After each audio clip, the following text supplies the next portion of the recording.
नमस्कार दोस्तों, कैसे हैं आप लोग। उम्मीद है कि बहुत ही अच्छे होंगे।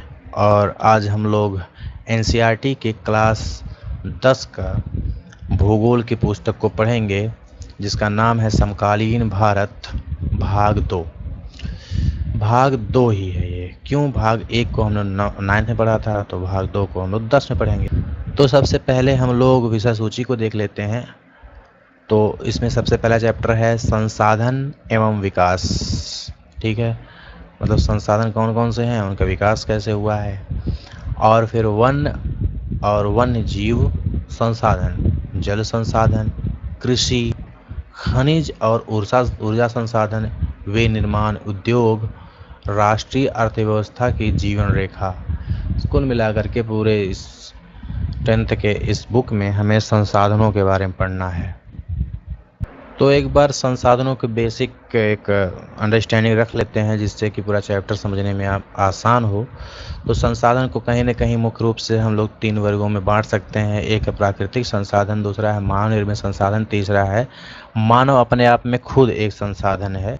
ठीक है, तो प्राकृतिक संसाधनों में आप लोग समझिए प्रकृति के द्वारा जो भी हमारे लिए उपलब्ध है।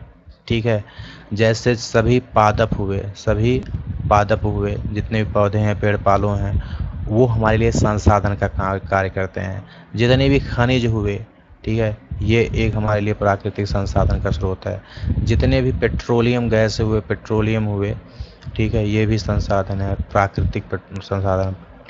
ठीक है, ये क्या है, प्राकृतिक संसाधन है। और भी प्राकृतिक संसाधनों को आप लोग यहाँ पे लिस्टेड कर सकते हैं सोच करके। जैसे कृषि हुआ, और जितने भी और हम कृषि के विभिन्न रूप हैं, और वे सभी उद्योग जो हम लोग डायरेक्ट प्रकृति से प्राप्त करते हैं, वो सब भी इसी में आ जाएंगे। मानव निर्मित संसाधन में हम लोग क्या करते हैं, इन्हीं प्राकृतिक संसाधनों का शोधन करते हैं। क्या करते हैं, शोधन करते हैं। ठीक है, शोधन करते हैं। ठीक है, इसको गुणवत्ता में सुधार करते हैं, गुणवत्ता में सुधार करते हैं, गुणवत्ता में सुधार करते हैं, गुणवत्ता में सुधार करते हैं। ठीक है, मात्रा को परिवर्तित करते हैं, मात्रा को परिवर्तित करते हैं। ठीक है, तो ये सब चीज़ें हम लोग करते हैं। ठीक है भाई, मानव संसाधन अपने आप में कैसे संसाधन है। मानव संसाधन देखो, यही मानव ही तो है जो इस प्राकृतिक संसाधनों का उपयोग करके हमारे लिए सुविधाजनक वस्तुओं का निर्माण करता है। ठीक है, जिससे हम और चीज़ों को आसान कर सकते हैं। जैसे आज हवाई जहाज़ है, ठीक है, रेलगाड़ी हुआ, रोड हुए, घर मकान से लेकर के आपको मोबाइल, कंप्यूटर, इलेक्ट्रॉनिक जितने भी सामान हैं, वो सब मानव संसाधन होने की वजह से ही है। मानव संसाधन तभी मानव संसाधन है जब वो शिक्षित हो, ठीक है, जब वो स्वस्थ हो, ठीक है, और जब वो जागरूक हो, और जब वो अपना योगदान समाज में कुछ ना कुछ दे पाए। ठीक है, तो वो मानव संसाधन का कार्य करता है। अगर वो शिक्षित नहीं है, स्वस्थ नहीं है, हमेशा बीमार ही रहता है, जागरूक नहीं है देश दुनिया में क्या हो रहा है, तो वो मानव संसाधन नहीं हो पाता है, क्योंकि वो योगदान भी नहीं कर पाएगा फिर उस हिसाब से। ठीक है, तो इन सब का निष्कर्ष ये है कि उसका समाज में कुछ ना कुछ योगदान होना चाहिए। समाज में ठीक है, एक सकारात्मक योगदान होना चाहिए। जैसे मान लीजिए कि मानव सोर्स, आप अगर मान लीजिए कि कोई भी जॉब करता है, कोई नौकरी करता है, ठीक है, तो वो जॉब करके क्या कर रहा है, वो किसी कंपनी के लिए जॉब कर सकता है, किसी व्यक्ति के लिए कर सकता है, किसी फर्म के लिए कर सकता है, तो वो समाज में एक सकारात्मक योगदान दे रहा है। तो ये इसका मतलब मानव संसाधन हुआ। ठीक है, हाँ, हम ये कहते हैं कि इसमें से एक या दो चीज़ें कभी अगर अनुपस्थित रहता है तब भी चलता है, लेकिन अगर सारी चीज़ें अनुपस्थित हो जाएंगे, वो शिक्षित भी नहीं है, स्वस्थ भी नहीं है, जागरूक भी नहीं है, तो वो मानव संसाधन कैसे ही होगा। स्वास्थ्य तो जो डायरेक्ट संबंध है। मान लीजिए कि कोई अवेयर नहीं है, लेकिन आप उससे ठीक है मजदूरी करवा सकते हो, ईंट उठवा सकते हो, फावड़े का काम करवा सकते हो, ठीक है, लेकिन वो फिर मानव संसाधन का काम नहीं कर रहा है, बस वो हेल्पर का काम कर रहा है। जो आप करो कहोगे वो करेगा, ठीक है। मानव संसाधन तभी कार्य करता है जब आप समाज में एक सकारात्मक परिवर्तन के लिए कुछ काम करते हो, गुणवत्ता की मात्रा को सुधारने के लिए काम करते हो, ठीक है, तो वो मानव संसाधन के रूप में जाना जाता है। और मानव संसाधन को डेवलप करने के लिए सरकार कौन कौन सी कदम उठाती है, इस चीज़ को भी देखने की ज़रूरत है हमें। तो हम लोग आते हैं एनसीईआरटी के चैप्टर 1 पे, जिसका नाम है संसाधन एवं विकास। क्या आप उन वस्तुओं का नाम बता सकते हैं जो गांव में शहरों के लिए आराम पहुंचाते हैं? ऐसी वस्तुओं की एक सूची तैयार करें और इनको बनाने में प्रयोग होने वाले पदार्थों का नाम बताएं। ठीक है, संसाधन और विकास हम पढ़ेंगे। ठीक है, ध्यान दीजिएगा, मैं फिर से रिपीट कर रहा हूँ इस चीज़ को। हमारे पर्यावरण में उपलब्ध प्रत्येक वस्तु जो हमारी आवश्यकताओं को पूरा करने में प्रयुक्त की जा सकती है और जिसको बनाने के लिए प्रौद्योगिकी उपलब्ध है, जो आर्थिक रूप से संभाव्य और सांस्कृतिक रूप से मान्य है, एक संसाधन है। हमारे पर्यावरण में उपलब्ध वस्तुओं की रूपांतरण प्रक्रिया प्रकृति, प्रौद्योगिकी और संस्थाओं के पारस्परिक क्रियात्मक संबंध में निहित है। मानव प्रौद्योगिकी द्वारा प्रकृति के साथ क्रिया करते हैं और अपने आर्थिक विकास की गति को तेज करने के लिए संस्थाओं का निर्माण करते हैं। क्या आप भी अन्य बहुत से लोगों की तरह संसाधनों को प्राकृतिक उपहार समझते हैं? ऐसा नहीं है। संसाधन मानवीय क्रियाओं का परिणाम है। मानव स्वयं संसाधनों का महत्वपूर्ण हिस्सा है। वे पर्यावरण में पाए जाने वाले पदार्थों को संसाधनों में परिवर्तित करते हैं और उन्हें प्रयोग करते हैं। इस संसाधन का वर्गीकरण निम्न प्रकार से किया जा सकता है। पहला है उत्पत्ति के आधार पे, तो जैव और अजैव संसाधन हो जाएंगे। ठीक है, दूसरा है समाप्यता के आधार पर, ठीक है, तो नवीकरणीय योग्य और अनवीकरणीय योग्य संसाधन हो जाएंगे। मतलब जिसको पुनः निर्माण किया जा सकता है, जो कभी ख़त्म नहीं हो सकता होता है, वो नवीकरणीय योग्य हैं, और जो ख़त्म होगा, जिसको पुनः निर्माण नहीं किया जा सकता है, वो अनवीकरणीय योग्य हैं। फिर है स्वामित्व के आधार पे व्यक्तिगत संसाधन हो सकते हैं, सामुदायिक संसाधन हो सकते हैं, और राष्ट्रीय और अंतर्राष्ट्रीय संसाधन भी हो सकते हैं। विकास के स्तर के आधार पर, ठीक है, कैसे विकास हुआ है उसका, संभावी विकसित भंडार और संचित कोष के हिसाब से। ठीक है, तो यहाँ पे देखिए आप, जो मानव है वो भौतिक पर्यावरण से संसाधन का कहीं ना कहीं उपयोग करता है, संस्थाओं से करता है, प्रौद्योगिकी से करता है। इन तीनों का उपयोग करके इन तीनों के बीच में एक कहीं ना कहीं सामंजस्य बिठाता है, अंतर संबंध स्थापित करता है। संसाधनों का वर्गीकरण अगर हम देखें, मुख्य रूप से इन्होंने प्राकृतिक और मानवीय संसाधन में बांटा है।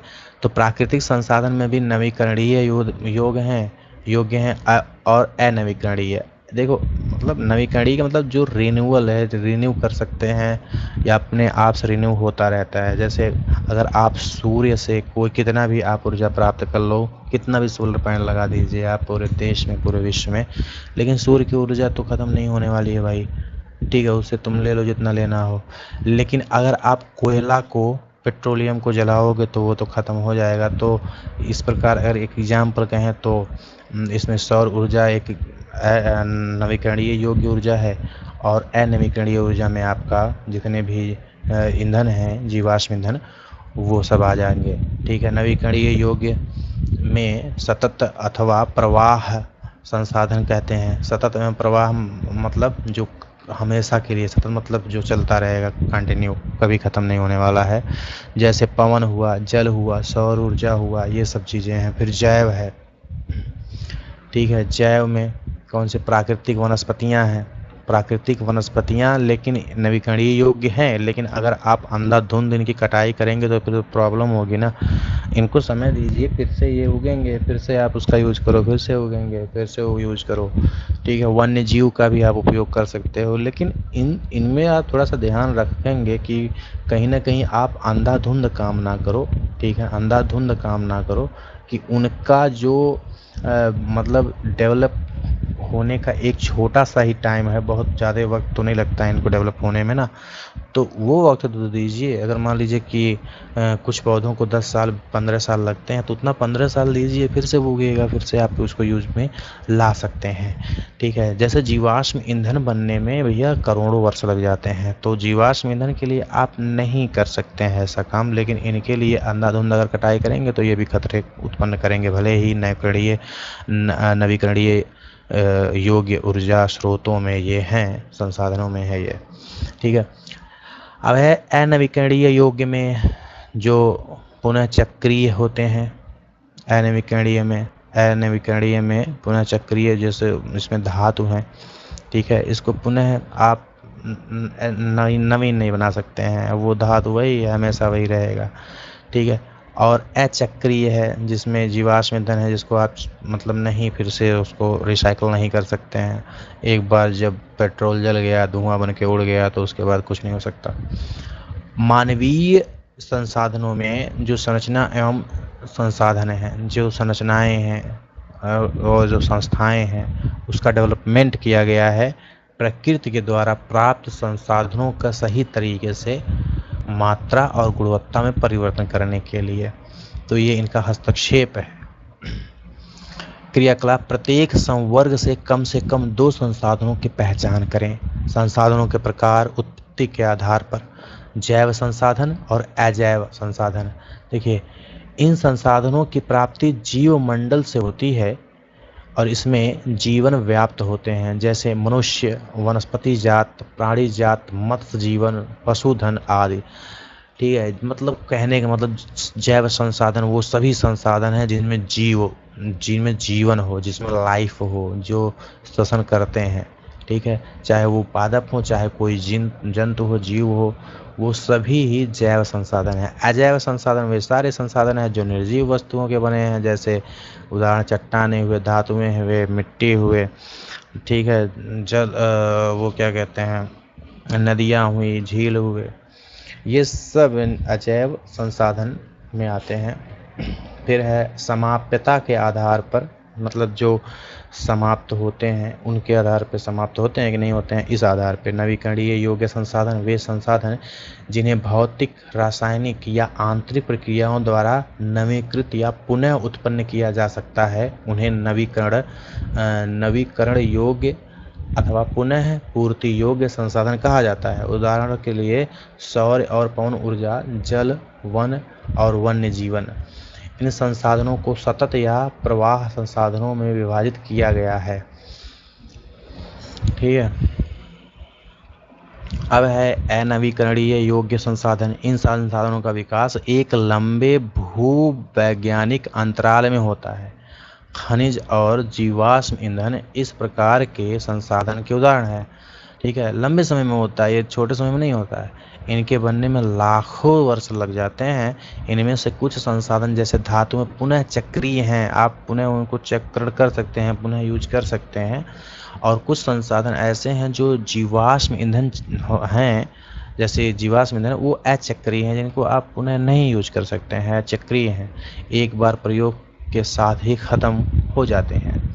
फिर है स्वामित्व के आधार पर व्यक्तिगत संसाधन निजी व्यक्तियों के स्वामित्व में भी होते हैं। बहुत से किसानों के पास सरकार द्वारा आवंटित भूमि होती है, जिनके बदले में वे सरकार को लगान चुकाते हैं। गांव में बहुत से लोग भूमि के स्वामी भी होते हैं और बहुत से लोग भूमिहीन होते हैं। शहरों में लोग भूखंड, घरों व अन्य जायदाद के मालिक होते हैं। बाग, चारागाह, तालाब और कुओं का जल आदि संसाधनों के निजी स्वामित्व के कुछ उदाहरण हैं। अपने परिवार के संसाधनों की एक सूची तैयार करिएगा। सामुदायिक स्वामित्व वाले संसाधन, ये संसाधन समुदाय के सभी सदस्यों को उपलब्ध होते हैं। गांव की शामिलता भूमि, शामिलता भूमि मतलब जिसमें चारण भूमि है, श्मशान भूमि है, तालाब इत्यादि हैं, और नगरीय क्षेत्र में सार्वजनिक पार्क, पिकनिक स्थल, खेल के मैदान वहाँ रहने वाले सभी लोगों के लिए उपलब्ध हैं। राष्ट्रीय संसाधन, तकनीकी तौर पर देश पाए जाने वाला सारे साधन राष्ट्रीय देश सरकार को कानूनी अधिकार है कि वह व्यक्तिगत संसाधनों को भी आम जनता के हित में अधिग्रहित कर सकती है। आपने देखा होगा कि सड़कें, नहरें, रेल लाइनें व्यक्तिगत स्वामित्व वाले खेतों में बनी हुई हैं। शहरी विकास प्राधिकरणों को सरकार ने भूमि अधिग्रहण का अधिकार दिया हुआ है। सारे खनिज पदार्थ, जल संसाधन, वन्य जीवन और राजनीतिक सीमाओं के अंदर सारी भूमि 12 समुद्री मील जो 22.2 किलोमीटर होता है तक महासागरीय क्षेत्र, भूभागीय समुद्र व इसमें पाए जाने वाले संसाधन राष्ट्र की संपदा है। एक है अंतर्राष्ट्रीय संसाधन। कुछ अंतर्राष्ट्रीय संस्थाएं संसाधनों को नियंत्रित करती हैं। तटरेखा से 200 समुद्री मील की दूरी, ठीक है, अपवर्जन आर्थिक क्षेत्र से परे खुले महासागरीय संसाधनों पर किसी देश का अधिकार नहीं है। इन संसाधनों को अंतर्राष्ट्रीय संसाधन की सहमति के बिना उपयोग नहीं किया जा सकता। क्या आप जानते हैं कि भारत के पास अपवर्जक आर्थिक क्षेत्र से दूर हिंद महासागर की तलछटी में मैंगनीज ग्रंथियों का खनन करने का अधिकार है? कुछ अन्य अंतर्राष्ट्रीय संस्थानों की पहचान करें। विकास के स्तर के आधार पर संसाधन, ठीक है। एक है संभावी संसाधन।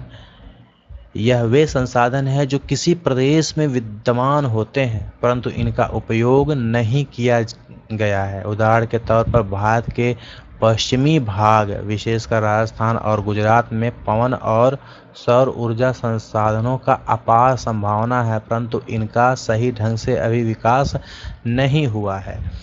विकसित संसाधन वे संसाधन जिनका सर्वेक्षण किया जा चुका है और इनके उपयोग की गुणवत्ता और मात्रा निर्धारित की जा चुकी है, विकसित संसाधन कहलाते हैं। संसाधनों का विकास प्रौद्योगिकी और उसकी संभाव्यता के स्तर पर निर्भर करता है। फिर है भंडार।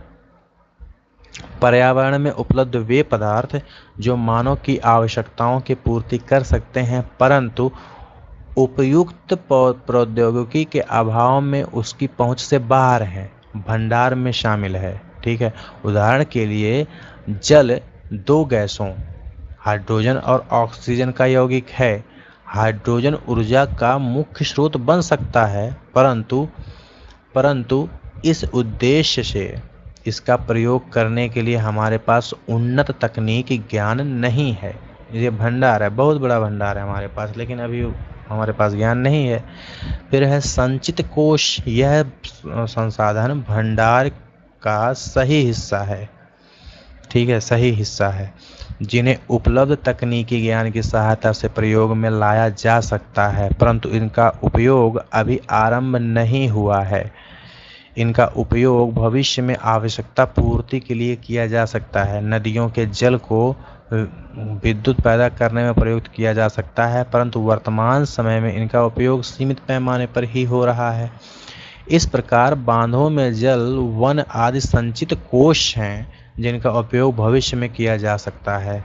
क्रियाकलाप में अगर आप देखें, अपने आसपास के क्षेत्र में पाए जाने वाले भंडार और संचित कोश संसाधनों की एक सूची तैयार कीजिए। देखिए, इन दोनों में मैं फिर से एक बार शॉर्ट में समझाता हूँ। भंडार मतलब हमारे पास वो बहुत बड़े मात्रा में है लेकिन हमें उसको यूज करने के लिए उन्नत प्रौद्योगिकी नहीं है, ऐसा डेवलप्ड कोई प्रौद्योगिकी नहीं है, टेक्नोलॉजी नहीं है, ठीक है।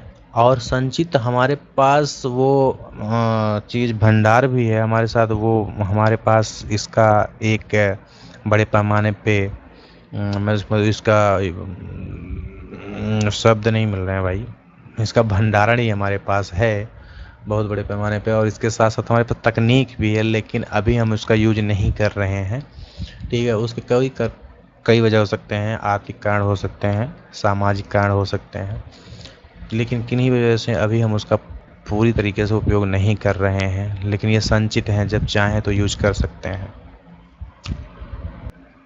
संसाधनों का विकास। संसाधन जिस प्रकार मनुष्य के जीवन यापन के लिए अति आवश्यक है, उसी प्रकार जीवन की गुणवत्ता बनाए रखने के लिए भी महत्वपूर्ण है। ऐसा विश्वास किया जाता है कि संसाधन प्रकृति की देन है, परिणाम स्वरूप मानव ने इसका अंधाधुंध उपयोग किया है, जिससे निम्नलिखित मुख्य समस्याएं पैदा हो गई हैं। कुछ व्यक्तियों के लालचवश संसाधनों का ह्रास हुआ है। संसाधन समाज के कुछ ही लोगों के हाथ में आ गए हैं, जिससे समाज दो हिस्सों में संसाधन संपन्न और संसाधनहीन अर्थात अमीर और गरीब में बंट गया है। संसाधनों के अंधाधुंध शोषण से वैश्विक पारिस्थितिकी संकट पैदा हो गया है, जैसे भूमंडलीय तापन, जिसको ग्लोबल वार्मिंग कहते हैं, ओजोन परत आवश्यक, ठीक है, उसके बाद पर्यावरण प्रदूषण, भूमि निम्नीकरण, मतलब भूमि की गुणवत्ता दिन पे दिन निम्न हो रहा है, गिरती जा रही है। क्रियाकलाप है, कर लीजिएगा। क्रियाकलाप एग्जाम के हम लोग के एग्जाम के पॉइंट ऑफ व्यू से उतना इम्पोर्टेंट नहीं होता है, लेकिन अगर कहता है कि आपको पता है तो वो वाला जो बॉक्स है वो इम्पोर्टेंट है। मानव जीवन की गुणवत्ता और विश्व शांति बनाए रखने के लिए संसाधनों का समाज में न्याय संगत बंटवारा आवश्यक हो गया है। यदि कुछ ही व्यक्तियों और देशों द्वारा संसाधनों का वर्तमान दोहन जारी रहता है तो हमारी पृथ्वी का भविष्य खतरे में पड़ सकता है। इसीलिए हर तरह के जीवन का अस्तित्व बनाए रखने के लिए संसाधनों के उपयोग की योजना बनाना अति आवश्यक है। सतत अस्तित्व सही अर्थ में सतत पोषणीय विकास का ही एक हिस्सा है। सतत पोषणीय विकास क्या है भाई? सतत पोषणीय विकास क्या है? सतत पोषणीय आर्थिक विकास का अर्थ है कि विकास पर्यावरण को बिना नुकसान पहुंचाए हो और वर्तमान विकास की प्रक्रिया भविष्य की पीढ़ियों की आवश्यकता की अवहेलना ना करें। रियो डी जेनेरियो पृथ्वी सम्मेलन 1992 जून 1992 में 100 से भी अधिक राष्ट्राध्यक्ष ब्राजील के शहर रियो डी जेनेरो में प्रथम राष्ट्रीय पृथ्वी सम्मेलन में एकत्र हुए। ठीक है, सम्मेलन का आयोजन पृथ्वी स्तर पर उभरते पर्यावरण संरक्षण और सामाजिक आर्थिक विकास की समस्याओं का हल ढूंढने के लिए किया गया। इस सम्मेलन में एकत्रित नेताओं ने भूमंडलीय जलवायु परिवर्तन और जैविक विविधता पर एक घोषणा पत्र पर हस्ताक्षर किया। रियो सम्मेलन में भूमंडलीय वन सिद्धांत फॉरेस्ट प्रिंसिपल्स पर सहमति जताई और 21वीं शताब्दी में सतत पोषणीय विकास के लिए एजेंडा 21 को स्वीकृति प्रदान किया। एजेंडा 21 क्या है, ये चीज़ आपको पता होनी चाहिए। एजेंडा 21 क्या है भाई? यह एक घोषणा है कि 1992 में ब्राज़ील के शहर रियो डी जेनेरियो में संयुक्त राष्ट्र पर्यावरण और विकास सम्मेलन, ठीक है, के तत्वाधान में राष्ट्राध्यक्ष द्वारा स्वीकृति प्रदान किया गया है। इसका उद्देश्य भूमंडलीय सतत पोषणीय विकास हासिल करना है। यह एक कार्यसूची है जिसका उद्देश्य समान हितों, पारस्परिक आवश्यकताओं और सम्मिलित जिम्मेदारियों के अनुसार विश्व सहयोग के द्वारा पर्यावरणीय क्षति, गरीबी और रोगों से निपटना है। एजेंडा 21 का मुख्य उद्देश्य यह है कि प्रत्येक स्थानीय निकाय अपना स्थानीय एजेंडा 21 तैयार करे। ठीक है। संसाधन नियोजन। संसाधनों के विवेकपूर्ण उपयोग के लिए नियोजन की एक सामान्य रणनीति है। इसीलिए भारत जैसे देश में जहां संसाधनों की उपलब्धता में बहुत अधिक विविधता है और यह और भी महत्वपूर्ण है, यहाँ ऐसे प्रदेश भी हैं जहाँ एक तरफ के संसाधन की प्रचुरता है, दूसरे तरह के संसाधनों की कमी है। कुछ ऐसे प्रदेश भी हैं जो संसाधनों की उपलब्धता के संदर्भ में आत्मनिर्भर हैं। कुछ ऐसे भी प्रदेश हैं जहां महत्वपूर्ण संसाधनों की अत्यधिक कमी है। उदाहरण के लिए झारखंड, मध्य प्रदेश और छत्तीसगढ़ आदि प्रांतों में खनिज और कोयले के प्रचुर भंडार हैं। अरुणाचल प्रदेश में जल संसाधन प्रचुर मात्रा में पाए जाते हैं, परंतु मूल विकास की कमी है। संसाधनों राजस्थान में पवन और सौर ऊर्जा संसाधनों की बहुतायत है, लेकिन जल संसाधन की कमी है। लद्दाख के शीत मरुस्थल देश के अन्य भागों से अलग थलग पड़ता है। यह प्रदेश सांस्कृतिक विरासत का धनी है, परंतु यहाँ जल आधारभूत संरचना और कुछ महत्वपूर्ण खनिजों की कमी है। इसीलिए राष्ट्रीय, प्रांतीय, प्रादेशिक और स्थानीय स्तर पर संतुलन जो है वो संसाधन नियोजन की आवश्यकता होती है। ठीक है। भारत में संसाधन नियोजन एक जटिल प्रक्रिया है जिसमें निम्नलिखित सोपान हैं। देश के विभिन्न प्रदेशों में संसाधनों की पहचान कर उसकी तालिका बनाना, इस कार्य में क्षेत्रीय सर्वेक्षण, मानचित्र बनाना और संसाधनों का गुणात्मक एवं मात्रात्मक अनुमान लगाना एवं मापन करना। संसाधन विकास योजनाएं लागू करने के लिए उपयुक्त प्रौद्योगिकी, कौशल और संस्थागत नियोजन ढांचा तैयार करना। संसाधन विकास योजनाओं और राष्ट्रीय विकास योजनाओं में समन्वय स्थापित करना। स्वाधीनता के बाद भारत में संसाधन नियोजन के उद्देश्य की पूर्ति के लिए प्रथम पंचवर्षीय योजना से ही प्रयास किए गए। ज्ञात करो, समुदाय भागीदारी की सहायता से समुदाय या ग्राम पंचायत या वार्ड स्तरीय समुदायों द्वारा आपके आसपास के क्षेत्र में कौन से संसाधन विकसित किए जा रहे हैं।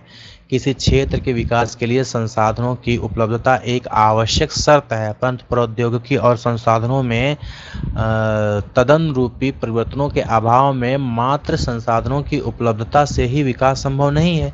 देश में बहुत से क्षेत्र हैं जो संसाधन समृद्ध होते हुए भी आर्थिक रूप से पिछड़े प्रदेशों की गिनती में आते हैं। इसके विपरीत कुछ ऐसे प्रदेश भी हैं जो संसाधनों की कमी होते हुए भी आर्थिक रूप से विकसित हैं। क्या आप संसाधन संपन्न परंतु आर्थिक रूप से पिछड़े और संसाधन विहीन परंतु आर्थिक रूप से विकसित प्रदेशों के नाम बता सकते हैं? ऐसे परिस्थिति होने के कारण बता दीजिए आप। उपनिवेश का इतिहास हमें बताता है कि उपनिवेशों में संसाधन संपन्न प्रदेश विदेशी आक्रमणकारियों के लिए मुख्य आकर्षक रहे हैं। उपनिवेशकारी देशों ने बेहतर प्रौद्योगिकी के सहारे उपनिवेशों के संसाधनों का शोषण किया और उन पर अपना आधिपत्य स्थापित किया। अतः संसाधन किसी देश के विकास में तभी योगदान दे सकते हैं जब वहां उपयुक्त प्रौद्योगिकी विकास और संस्थागत परिवर्तन आए। उपनिवेश के विभिन्न चरणों में भारत ने इन सब का अनुभव किया है। अतः भारत में विकास सामान्यतः और संसाधन विकास लोगों के मुख्य संसाधनों की उपलब्धता पर ही आधारित नहीं था, बल्कि इसमें प्रौद्योगिकी, मानव संसाधन की गुणवत्ता और ऐतिहासिक अनुभव का भी योगदान रहा है। संसाधनों का संरक्षण। संसाधन किसी भी तरह के विकास में महत्वपूर्ण भूमिका निभाते हैं, परंतु संसाधनों का विवेकहीन उपयोग और अति उपयोग के कई सामाजिक, आर्थिक और पर्यावरणीय समस्याएं पैदा हो सकती हैं। इन समस्याओं से बचाव के लिए विभिन्न स्तरों के संसाधनों का संरक्षण आवश्यक है। भूतकाल से ही संसाधनों का संरक्षण बहुत तेजी से नेताओं और चिंतकों के लिए चिंता का विषय रहा है। उदाहरण के लिए गांधी जी ने संसाधनों के संरक्षण पर अपनी चिंता इन शब्दों में व्यक्त की: हमारे पास हर व्यक्ति की आवश्यकता पूर्ति के लिए बहुत कुछ है, लेकिन किसी के लालच की संतुष्टि के लिए नहीं। अर्थात हमारे पास पेट भरने के लिए बहुत है, लेकिन पेटी भरने के लिए नहीं।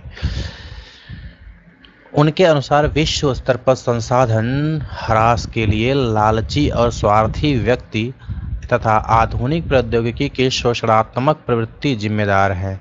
वे अत्यधिक उत्पादन के विरुद्ध थे और इसके स्थान पर अधिक बड़े समुदाय द्वारा उत्पादन के पक्षधर थे। यहाँ पे देखिए कुछ दिया गया है, पढ़ते हैं। अंतर्राष्ट्रीय स्तर पर व्यवस्थित तरीके से संसाधन संरक्षण की वकालत 1968 में क्लब ऑफ रोम ने की थी। तत्पश्चात 1974 में सुमेसर ने अपनी पुस्तक स्माइल इज ब्यूटीफुल में इस विषय पर गांधी जी के दर्शन की एक बार फिर से पुनरावृत्ति की। 1987 में बुंडस्लैंड आयोजित रिपोर्ट द्वारा वैश्विक स्तर पर संसाधन संरक्षण में मूलाधार योगदान किया गया और इस रिपोर्ट में सतत पोषणीय विकास सस्टेनेबल डेवलपमेंट की संकल्पना प्रस्तुत की, संसाधन संरक्षण की वकालत की गई। इस रिपोर्ट के बाद में हमारा साझा भविष्य अर्थात आवर कॉमन फ्यूचर शीर्षक से पुस्तक के रूप में प्रकाशित हुई। इस संदर्भ में एक और महत्वपूर्ण योगदान रियो डी जनेरियो ब्राजील में 1992 में आयोजित पृथ्वी सम्मेलन में किया गया। अब है अगला संसाधन भू संसाधन। हम पृथ्वी पर रहते हैं, इसी पर अनेक आर्थिक क्रियाकलाप करते हैं और विभिन्न रूपों में इसका उपयोग करते हैं। अतः भूमि एक महत्वपूर्ण प्राकृतिक संसाधन है। प्राकृतिक वनस्पति, वन्य जीवन, मानव जीवन, आर्थिक क्रियाएं, परिवहन एवं संचार व्यवस्थाएं भूमि पर ही आधारित हैं, परंतु भूमि एक सीमित संसाधन है। इसीलिए उपलब्ध भूमि का विभिन्न उद्देश्यों के लिए उपयोग सावधानी और योजनाबद्ध तरीके से होना चाहिए। भारत में भूमि पर विभिन्न प्रकार की भू आकृतियां जैसे पर्वत, पठार, मैदान, द्वीप पाए जाते हैं। लगभग 43% भू क्षेत्र मैदान है जो कृषि और उद्योग के विकास के लिए सुविधाजनक हैं। पर्वत पूरे भू क्षेत्र के 30% भाग पर विस्तृत हैं।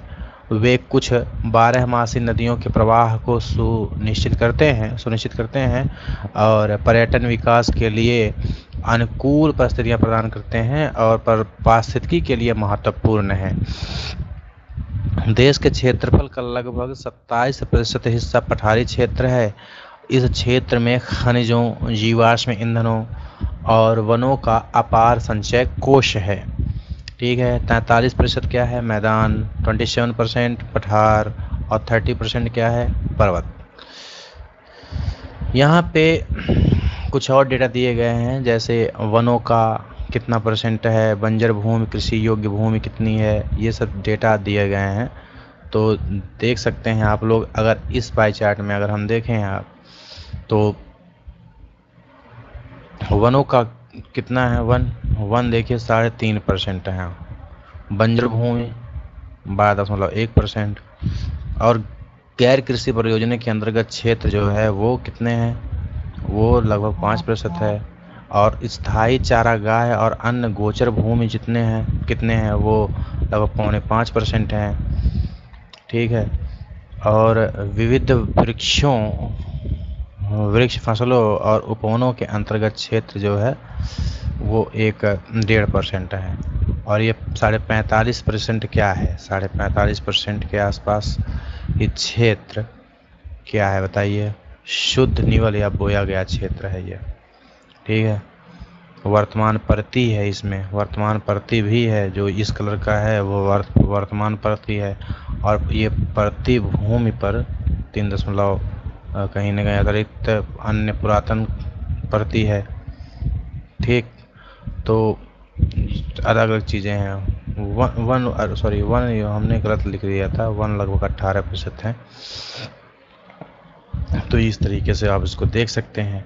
भू उपयोग, भू संसाधनों का उपयोग निम्नलिखित उद्देश्यों से किया जाता है। पहला तो वन है, दूसरा कृषि के लिए अनुपलब्ध भूमि क्या क्या है, बंजर एवं कृषि अयोग्य भूमि, गैर कृषि प्रयोजनों में लाई गई भूमि जैसे इमारतें, सड़कें और उद्योग इत्यादि। परती भूमि के अतिरिक्त अन्य कृषि अयोग्य भूमि जो है वो स्थायी चरगाहे है, अन्य गोचर भूमि है। ठीक है, और विविध वृक्ष फसलों और उपवनों के अधीन भूमि जो शुद्ध बोए गए क्षेत्र में शामिल नहीं है। ठीक है, और उसमें भी कृषि योग्य बंजर भूमि जो है वो जहाँ 5 से अधिक वर्षों से खेती नहीं की गई है। परती भूमि, वर्तमान परती जहाँ एक कृषि वर्ष या उससे कम वर्ष से खेती ना की गई हो उसको परती भूमि कहते हैं। ठीक है, और दूसरा है वर्तमान परती भूमि के अतिरिक्त अन्य परती भूमि, पुरानी परती जहाँ 1 से 5 वर्ष से खेती ना की गई हो। शुद्ध निवल या बोया गया क्षेत्र एक कृषि वर्ष में एक बार से अधिक बोए गए क्षेत्र को शुद्ध या निवल बोए गए क्षेत्र में जोड़ा जाए तो वह सकल कृषि क्षेत्र कहलाता है। क्या कहलाता है? सकल कृषित क्षेत्र। भारत में भू उपयोग प्रारूप। भू उपयोग को निर्धारित करने वाले तत्वों में भौतिक कारक जैसे भू आकृति, जलवायु, मृदा के प्रकार, मानवीय कारक जैसे जनसंख्या घनत्व, प्रौद्योगिकी क्षमता, संस्कृति और परंपराएं इत्यादि शामिल हैं। मतलब मैं ये कहना चाह रहा हूँ कि भारत में भू उपयोग किस तरीके से होगा, वो किन किन बातों पे आधारित है। तो वो भू आकृति पे है, जलवायु पे है, मृदा के प्रकार पे है, मानवीय कारक हैं जैसे जनसंख्या घनत्व, प्रौद्योगिकी क्षमता, सांस्कृतिक और परंपराएं, ये सब भी भू उपयोग को प्रभावित करते हैं कि किस तरीके से मानव उसका उपयोग करेगा। भारत का कुल भौगोलिक क्षेत्रफल लगभग 32.8 लाख वर्ग किलोमीटर है, परंतु इसके 93% भाग में ही भू उपयोग आंकड़े उपलब्ध हैं, क्योंकि पूर्वोत्तर प्रांतों में असम को छोड़कर अन्य प्रांतों के सूचित क्षेत्र के बारे में जानकारी उपलब्ध नहीं है। इसके अलावा जम्मू और कश्मीर में पाकिस्तान और चीन अधिग्रहित क्षेत्रों के भूमि का उपयोग सर्वेक्षण में नहीं हुआ है। क्रियाकलाप करना हो तो उसको कर लीजिएगा। स्थायी चारागाहों के अंतर्गत भी भूमि कम हुई है। पशुधन की इतनी बड़ी संख्या के लिए चारा उपलब्ध कराने में कैसे समर्थ होंगे और इससे क्या परिणाम होंगे। वर्तमान प्रतिभूमि के अतिरिक्त अन्य प्रतिभूमि अनुपजाऊ हैं और इन पर फसल उगाने के लिए कृषि लागत बहुत ज़्यादा है। अतः इस भूमि में 2 या 3 वर्षों में इनको 1 या 2 बार बोया जाता है, और यदि इसे शुद्ध या निवल बोए गए क्षेत्र में शामिल कर लिया जाता है तब भी भारत के कुल सूचित क्षेत्र लगभग 54% हिस्से पर ही खेती हो सकती है। शुद्ध या निवल बोए गए क्षेत्र का प्रतिशत भी विभिन्न राज्यों में भिन्न भिन्न है। पंजाब और हरियाणा में 80% भूमि पर खेती होती है, परंतु अरुणाचल प्रदेश, मिजोरम, मणिपुर, अंडमान निकोबार द्वीप समूह में 10% से भी कम क्षेत्र बोया जाता है। इन राज्यों में शुद्ध निवल बोए गए क्षेत्र का कम अनुपात के लिए उत्तरदायी कारकों की पहचान करिए। तो पहचान क्या करना है भैया, ये द्वीपीय हैं तो उसमें बहुत से कहीं न कहीं क्षेत्र ऐसे होंगे जो कि कृषि योग्य नहीं होंगे, और उसी प्रकार अन्य अवयव मणिपुर हुआ, मिजोरम हुआ, अरुणाचल प्रदेश, ये पर्वतीय क्षेत्र हैं, काफ़ी यहाँ पे जटिल पर्यावरण है, जलवायु है, जहाँ पे खेती करना इतना आसान नहीं है। हमारे देश में राष्ट्रीय वन नीति 1952 द्वारा निर्धारित वनों के अंतर्गत 33% भौगोलिक क्षेत्र वांछित है, जिसकी तुलना में वन के अंतर्गत क्षेत्र काफ़ी कम है। वन नीति द्वारा निर्धारित यह सीमा पारिस्थितिक संतुलन बनाए रखने के लिए आवश्यक है। वन क्षेत्रों के आसपास रहने वाले लाखों लोगों की आजीविका इस पर निर्भर करती है। भू उपयोग का एक भाग बंजर भूमि और दूसरा गैर कृषि प्रयोजनों में लाई गई भूमि कहलाती है। बंजर भूमि में पहाड़ी चट्टानें, सूखी और मरुस्थलीय भूमि शामिल है। गैर कृषि प्रयोजनों में लाई गई भूमि में बस्तियां, सड़कें, रेल लाइन, उद्योग इत्यादि आते हैं। लंबे समय तक लगातार भूमि संरक्षण और प्रबंधन की अवहेलना करने एवं लगातार भू उपयोग के कारण भू संसाधनों का निम्नीकरण हो रहा है। इसके कारण समाज और पर्यावरण पर गंभीर आपदा आ सकती है। भूमि निम्नीकरण और संरक्षण उपाय। भूमि एक ऐसा संसाधन है जिसका उपयोग हमारे पूर्वज करते आ रहे हैं तथा भावी पीढ़ी भी इसी भूमि का उपयोग करेगी। हम भोजन, मकान और कपड़े की अपनी मूल आवश्यकताओं का 95% भाग भूमि से ही प्राप्त करते हैं।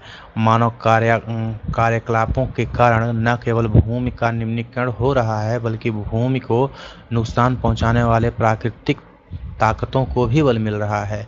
इस समय भारत में 13 करोड़ हेक्टेयर भूमि निम्नीकृत है, मतलब उसकी गुणवत्ता खराब है। इनमें से लगभग 28% भूमि निम्नीकृत वनों के अंतर्गत आते हैं। 56% क्षेत्र जल अपरदित हैं और शेष क्षेत्र लवणीय और क्षारीय हैं। कुछ मानव क्रियाओं जैसे वनोन्मूलन, अति पशुचारण, खनन ने भी भूमि के निम्नीकरण में मुख्य भूमिका निभाई है। भारत बंजर भूमि 2000। जल द्वारा अपर्दित क्षेत्र कितने हैं? 56%। वनों द्वारा निम्नीकृत क्षेत्र कितने हैं? 28%। लवड़ी और क्षारीय क्षेत्र कितने हैं? तो वो हैं 6%। और वायु द्वारा अपर्दित जो क्षेत्र हैं वो 10% हैं। खनन के उपरांत खदानों वाले मैदान स्थानों को गहरी खाइयों और मलबों के साथ खुला छोड़ दिया जाता है। खनन के कारण झारखंड, छत्तीसगढ़, मध्य प्रदेश और उड़ीसा जैसे राज्यों में वनोन्मूलन भूमि निम्नीकरण का कारण बना है। गुजरात, राजस्थान, मध्य प्रदेश और महाराष्ट्र में अति पशुचारण भूमि निम्नीकरण का मुख्य कारण है। पंजाब, हरियाणा और पश्चिमी उत्तर प्रदेश जैसे राज्यों में अधिक सिंचाई भूमि निम्नीकरण के लिए उत्तरदायी है। ठीक है। अति सिंचन से उत्पन्न जलाक्रांता की भी भूमि निम्नीकरण के लिए उत्तरदायी होता है। ये मतलब देखो, जब किसी चीज़ को बहुत ज़्यादा सिंचते हो ना, तो ऊपर का जो ह्यूमस है ना वो धीरे धीरे वो नीचे चले जाता है, तो वो फिर निम्नीकरण होता है, उत्तरदायी है, जिसमें मृदा में लवणीयता और क्षारीयता बढ़ जाती है। खनिज प्रक्रियाओं जैसे सीमेंट उद्योग में चूना पत्थर को पीसना और मृदा बर्धन उद्योग में चूने अर्थात खड़िया मृदा और सल्खड़ी के प्रयोग से बहुत अधिक मात्रा में वायुमंडल में धूल विसर्जित होता है।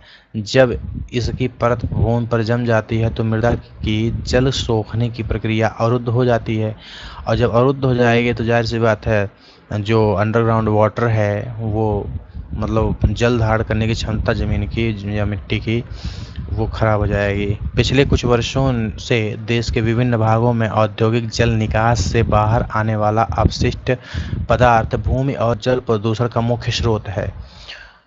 भूमि निम्नीकरण की समस्याओं को सुलझाने के कई तरीके हैं। वनारोपण और चारागाहों को उचित प्रबंधन इसमें कुछ हद तक मदद कर सकते हैं।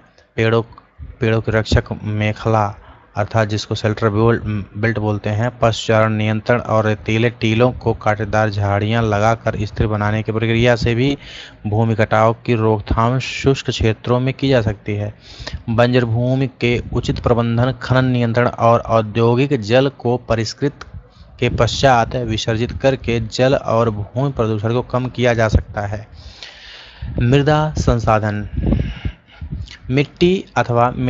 मृदा सबसे महत्वपूर्ण नवीकरणीय योग्य प्राकृतिक संसाधन है। यह पौधे के विकास के माध्यम हैं जो पृथ्वी पर विभिन्न प्रकार के जीवों का पोषण करती है। मृदा एक जीवंत तंत्र है। कुछ सेंटीमीटर गहरी मृदा बनने में लाखों वर्ष लग जाते हैं, और मृदा बनने की प्रक्रिया में उच्चावच जनक शैल अथवा संस्तर शैल, जलवायु, वनस्पति और अन्य जैव पदार्थ तथा समय मुख्य कारक हैं। प्रकृति के अनेकों तत्व जैसे तापमान परिवर्तन, बहते जल की क्रिया, पवन, हिमनदी, अपघटन की क्रिया आदि मृदा बनने की प्रक्रिया में योगदान देता है। मृदा में होने वाले रासायनिक और जैविक परिवर्तन भी महत्वपूर्ण है। मृदा जैव, जिसको ह्यूमस कहते हैं, और अजैव दोनों प्रकार के पदार्थों से बनती है। मृदा बनने की प्रक्रिया को निर्धारित करने वाले तत्वों, उनके रंग, गहराई, गठन, आयु और रासायनिक और भौतिक गुणों के आधार पर भारत की मृदाओं के निम्नलिखित प्रकार हैं। ठीक है, तो ये एक बार चित्र देख लीजिएगा। जो मृदा परिच्छेदिका है, इसमें ये सबसे पहले ऊपरी संस्तर की मृदा है, उसके बाद उप मृदा अपक्षयित चट्टानें, बालू या गाद होती हैं, और ये इसको हम मृत्तिका भी कहते हैं। फिर ये है अंधस्तरीय अपक्षयी आधारित चट्टानें होती हैं। फिर ये है अपक्षय रहित आधारित चट्टानें होती हैं।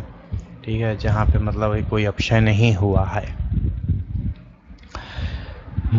मृदाओं का वर्गीकरण। भारत में अनेक प्रकार के उच्चावच भू आकृतियाँ, जलवायु और वनस्पतियाँ पाई जाती हैं। इस कारण अनेक प्रकार की मृदाएं विकसित हुई हैं। सबसे पहली मृदा है जलोढ़ मृदा। यह मृदा विस्तृत रूप में फैली हुई है और यह देश की महत्वपूर्ण मृदा है। वास्तव में संपूर्ण उत्तरी मैदान जलोढ़ मृदा से बना है। मतलब जितने भी लोग उत्तर में रहते हैं ना, उसमें से समझ लीजिए कि उत्तरी गंगा मैदान में, ब्रह्मपुत्र के मैदान में रहते हैं वो लोग, जान लीजिए वहाँ की मिट्टी जो है वो जलोढ़ मृदा है। यह मृदाएं हिमालय की 3 महत्वपूर्ण नदी तंत्रों सिंधु, गंगा और ब्रह्मपुत्र नदियों द्वारा लाए गए अवसादों और निक्षेपों से बनी है, अवसादों से बनी है। यह सकरे गलियारों द्वारा ये मृदाएं राजस्थान, गुजरात तक फैली हैं। पूर्वी तटीय मैदान विशेषकर महानदी, गोदावरी और कृष्णा और कावेरी नदियों के डेल्टा भी जलोढ़ मृदा से बने हैं। सिर्फ डेल्टा की बात कर रहा है, ठीक है। जलोढ़ मृदा कैसे दिखती है? जलोढ़ मृदा में रेत, सिल्ट और मृत्तिका के विभिन्न अनुपात पाए जाते हैं। मृत्तिका मतलब पंख होते हैं, बहुत बारीक कण, उसको मृत्तिका कहते हैं। जैसे हम नदी के मुहाने से घाटी के ऊपर की ओर जाते हैं, मृदा के कणों का आकार बढ़ता जाता है। नदी घाटी के ऊपरी भाग में जैसे ढाल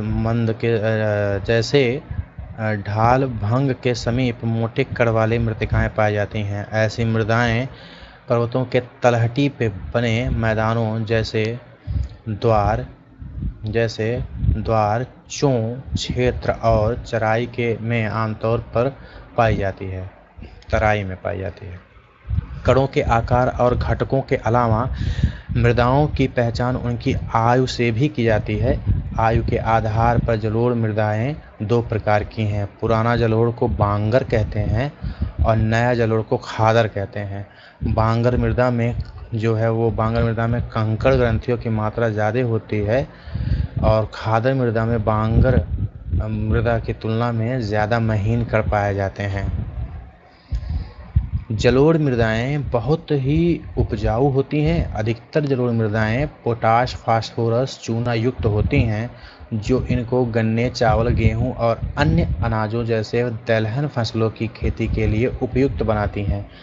अधिक उपजाऊपन के कारण जलोढ़ मृदा वाले क्षेत्र में गहन कृषि की जाती है। गहन कृषि मतलब होता है लगातार कृषि होना, और कई बार ऐसा होना कि एक ही फसल काल में एक ही खेत में 2 फसलों का भी मतलब खेती की जाती है, तो उसको गहन कृषि कहते हैं। और यहाँ जनसंख्या घनत्व भी अधिक है।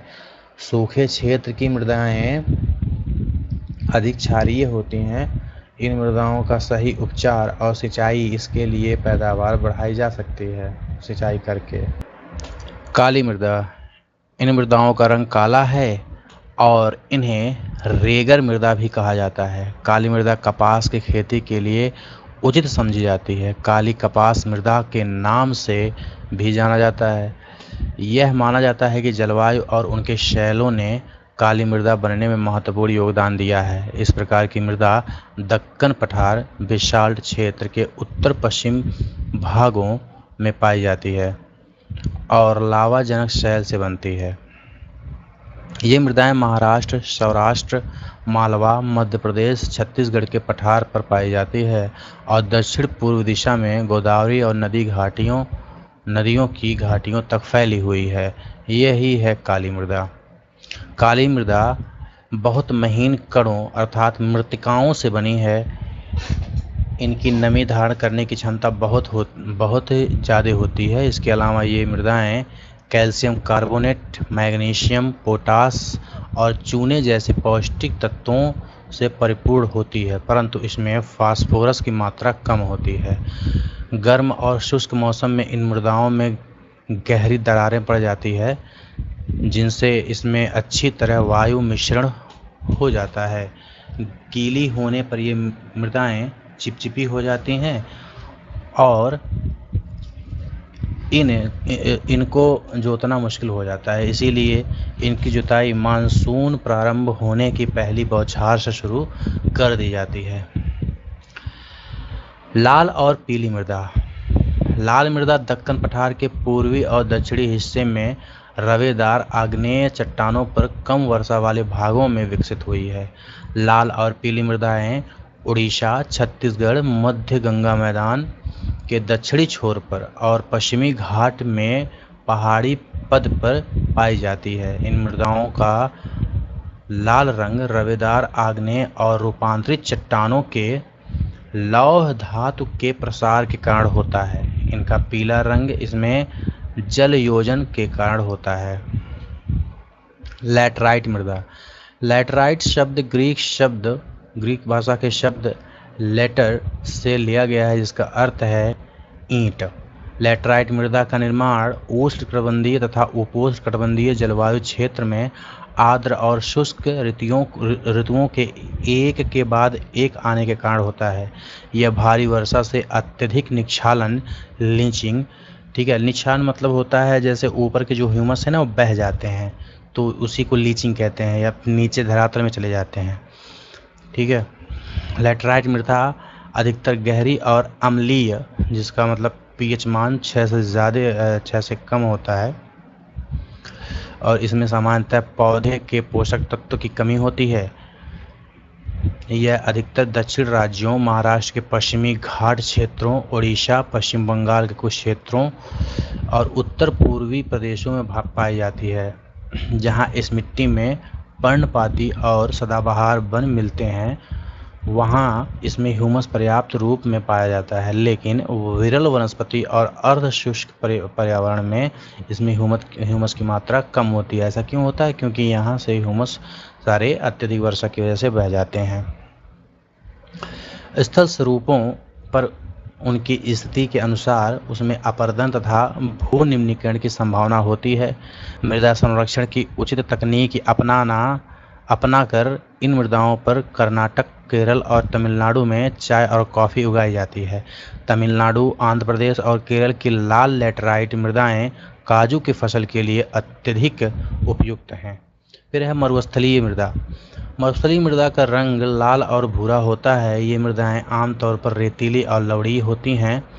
कुछ क्षेत्रों में नमक की मात्रा इतनी अधिक है कि झीलों से जल वाष्पीकृत करके खाने का नमक भी बनाया जाता है। शुष्क जलवायु और उच्च तापमान के कारण जल वाष्पन दर अधिक है और मृदाओं में ह्यूमस और नमी की मात्रा कम होती है। मृदा की सतह के नीचे कैल्शियम की मात्रा बढ़ती चली जाती है और नीचे की परतों में चूने के कंकर की सतह पाई जाती है। इसके कारण मृदा में जल अंतः अस्यंदन अर्थात इनफिल्ट्रेशन अवरुद्ध हो जाता है। इस मृदा को सही तरीके से सिंचित करके कृषि योग्य बनाया जा सकता है, जैसा कि पश्चिमी राजस्थान में हो रहा है। ये है मरुस्थलीय मृदा। वन मृदा। ये मृदाएं आमतौर पर पहाड़ी और पर्वतीय क्षेत्रों में पाई जाती हैं, जहां पर्याप्त वर्षा वन उपलब्ध हैं। इन मृदाओं के गठन में पर्वतीय पर्यावरण के अनुसार बदलाव आता है। नदी घाटियों में ये मृदाएं दोमट और सिल्टदार होती हैं, परंतु ऊपरी ढालों पर इनका गठन मोटे कणों का होता है। हिमालय के हिमाच्छादित क्षेत्रों में इन मृदाओं का बहुत अपरदन होता है और ये अधिशिलिक अर्थात एसिडिक तथा ह्यूमस रहित होती हैं। नदी घाटियों के निचले क्षेत्रों, विशेषकर नदी सोपानों और जलोढ़ पंखों आदि में ये मृदाएं उपजाऊ होती हैं। मृदा अपरदन और संरक्षण। मृदा के टकराव और उसके बहाव की प्रक्रिया को मृदा अपरदन कहा जाता है। मृदा के बनने और अपरदन की क्रियाएं आमतौर पर साथ साथ चलती हैं और दोनों में संतुलन होता है, परंतु मानवीय क्रियाकलापों जैसे वनोन्मूलन, अति पशुचारण, निर्माण और खनन इत्यादि से कई बार यह संतुलन भंग हो जाता है और प्राकृतिक तत्व जैसे पवन, हिमनदी और जल मृदा अपरदन करते हैं। बहता जल मृत्तिका युक्त मृदाओं को काटते हुए गहरी वाहिकाएं बनाते हैं, जिन्हें अवनलिकाएं कहते हैं। मतलब उसको गहरी काट देते हैं, ठीक है। ऐसी भूमि जोतने योग्य नहीं रहती, इसे उत्खाद भूमि अर्थात बैडलैंड कहते हैं। चंबल बेसिन में ऐसी भूमि को खड्ड या रेविन भूमि कहा जाता है। कई बार जल विस्तृत क्षेत्र को ढके हुए ढाल के साथ नीचे की ओर बहता है। ऐसी स्थिति में इस क्षेत्र की ऊपरी मृदा घुलकर जल के साथ बह जाती है। इसे चादर अपरदन अर्थात शीड इरोजन कहते हैं। पवन द्वारा मैदान और ढालू क्षेत्र से मृदा को उड़ा ले जाने की प्रक्रिया को पवन अपरदन कहा जाता है। कृषि के गलत तरीके से भी मृदा अपरदन होता है। गलत ढंग से हल चलाने जैसे ढाल पर ऊपर से नीचे की ओर हल चलाने से वाहिकाएं बन जाती हैं, जिसके अंदर से बहता पानी आसानी से मृदा का कटाव करता है। ढाल वाली भूमि पर समोच्च रेखाओं के समानांतर हल चलाने से ढाल के साथ जल बहाव की गति घटती है। इसे समोच्च जुताई अर्थात कंटोर प्लोइंग कहा जाता है। ढाल वाली भूमि पर सोपान बनाए जा सकते हैं। सोपान कृषि अपरदन को नियंत्रित करती है। पश्चिमी और मध्य हिमालय में सोपान अथवा सीढ़ीदार कृषि काफ़ी विकसित है। सीढ़ीदार कृषि का मतलब मैं आपको बता देता हूँ। कोई भी पर्वत हो ना, ठीक है, कोई भी पर्वत हो, उसमें क्या होता है, उसमें जो ये ढाल है ना, इसको ऐसे काट के कृषि करने योग्य बना देते हैं। ठीक है, इस तरीके से काट के उसको कृषि योग्य बना देते हैं। ठीक है, तो वो फिर क्या कृषि करने के योग्य भूमि बन जाती है और इससे कटाव भी कम होता है। ठीक है, तो ये कहीं ना कहीं एक उपयुक्त विधि है पर्वतीय क्षेत्र में कृषि करने के लिए। बड़े खेतों को पट्टियों में बांटा जाता है। फसलों के बीच में घास की पट्टियां उगाई जाती हैं। ये पौनों द्वारा जनित बल को कमज़ोर करती हैं और इस तरीके को पट्टी कृषि अर्थात स्ट्रिप फार्मिंग कहते हैं। पेड़ों को कतार में लगाकर रक्षक अर्थात शेल्टर बेल्ट मेखला बनाना भी पौनों की गति को कम करता है। इन रक्षक पट्टियों का पश्चिम भारत में रेत के टीलों के स्थायीकरण में महत्वपूर्ण योगदान रहा है। भारत के पर्यावरण की दशा कैसी है? सुखोमाजरी गांव, ठीक हो, सुखोमाजरी गांव है ये। सुखोमाजरी गांव और झाबुआ जिले ने यह कर दिखाया है कि भूमि निम्नीकरण प्रक्रिया को पलटा जा सकता है। सुखोमाजरी में वृक्ष घनत्व 1776 में 13 प्रति हेक्टेयर था, जो 1992 में बढ़ करके 1272 प्रति हेक्टेयर हो गया। पर्यावरण के पुनर्जनन से अधिक संसाधन उपलब्धता, कृषि और पशुपालन में सुधार के परिणाम स्वरूप आमदनी बढ़ती है और समाज में आर्थिक समृद्धि आती है। सुखोमाजरी में 1979 से 1984 के बीच परिवारों की औसत वार्षिक आमदनी 10,000 से 15,000 रुपये थी। पर्यावरण की पुनर्स्थापना के लिए लोगों द्वारा इसका प्रबंधन आवश्यक है। मध्य प्रदेश सरकार ने लोगों को स्वयं फैसला लेने का अधिकार दिया और वे प्रदेश की 29 लाख हेक्टेयर भूमि भारत का लगभग 1% क्षेत्र को जल विभाजक प्रबंधन द्वारा हरा भरा बनाया जा रहा है। ठीक है, अब इसी के साथ चैप्टर समाप्त होता है। अगले चैप्टर पे आते हैं जिसका नाम है वन एवं वन्य जीव संसाधन, चैप्टर 2।